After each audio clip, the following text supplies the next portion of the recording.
Ask your pediatrician their beliefs on behavior.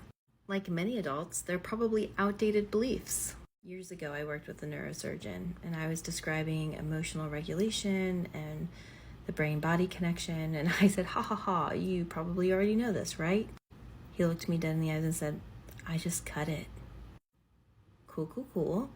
And that's when I learned that there's a big disconnect between the medical field and the mental health field, especially when it comes to behavior and behavior of children.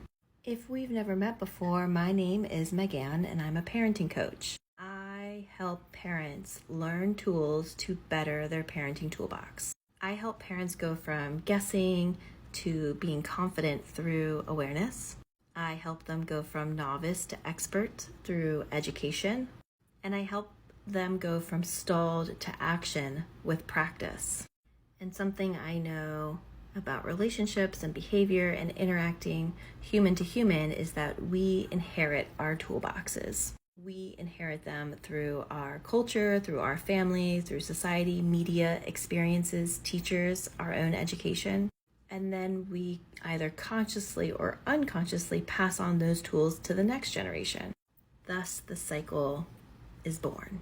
That cycle persists until someone breaks that cycle, self-reflects, identifies gaps in their tools, and then does the work to acquire and practice those tools.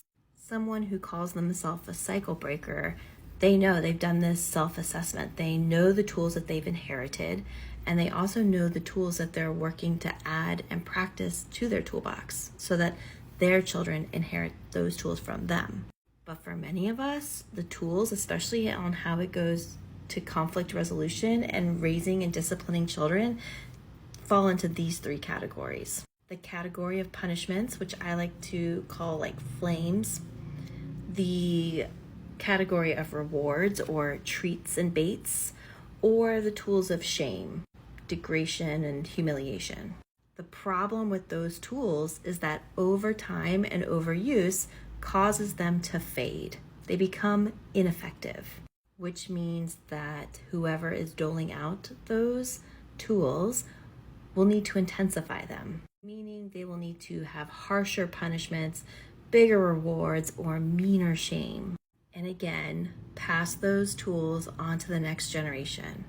Pediatricians are not immune to this because pediatricians are part of our society, and our society is a very immature society and has a very immature understanding of behavior and, more importantly, the impact of behavior on relationships.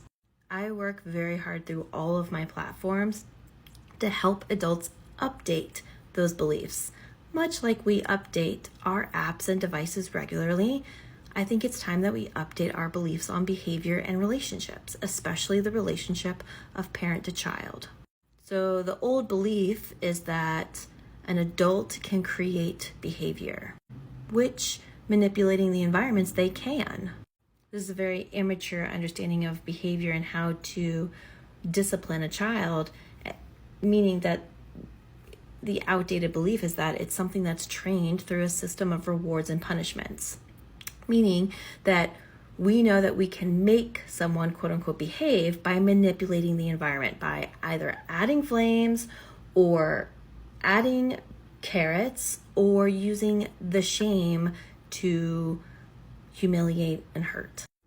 It's using this behavior iceberg by only focusing on that top little bit. Whenever I present this model, I always say what sunk the Titanic, and it was only accounting for the top of the iceberg. And same with behavior and relationships.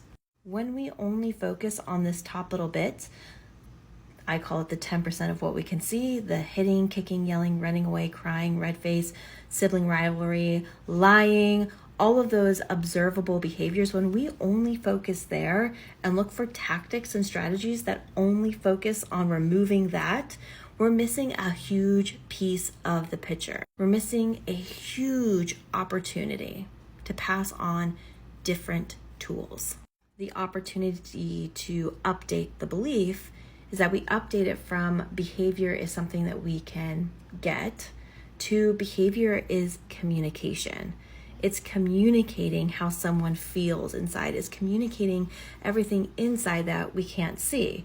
And the invitation there is to practice empathy, to build trust, and find safety in relationships.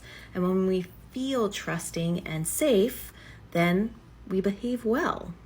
It's moving our focus from the top of the iceberg to the bottom of the iceberg, meaning that we're starting to focus on identifying our beliefs, our feelings, and our thoughts, and focusing on supporting those beliefs at the bottom so that they then support a happy, safe, confident, calm child. When we're using outdated tools, it's going to lead us to having a negative compound in that relationship. We're going to feel anxiety, anger, frustration, sadness, denial, resentment, self-pity, revenge. It's going to make us feel tense and tight, like we're walking on eggshells.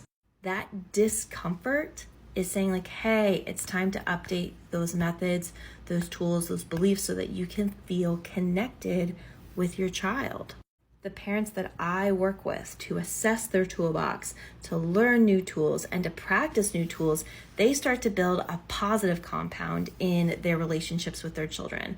They're able to experience gratitude and excitement and joy and happiness and accomplishment and pride and hope and self-love and self-compassion, not through the lens of perfection. It's not about perfect parenting. It's about meeting those challenges and building a more equitable toolbox so that their children are picking up those tools from them. Their children are inheriting those tools from them. And then that's what will be passed down to the next generation. Like here. So if you've experienced a pediatrician, a teacher, an aunt, an uncle, grandma, grandpa, a friend that has said, bite the child back, it makes sense that they haven't broken that cycle yet. They are still stuck in the unconscious passing down of the tools that were given to them. They are still abiding by outdated beliefs about behavior. And they're trying to pass those tools on to you. So good on you saying, boop, that's out of alignment. Boop, that doesn't feel good. That doesn't fill needs or teach skills. It's not a tool for me.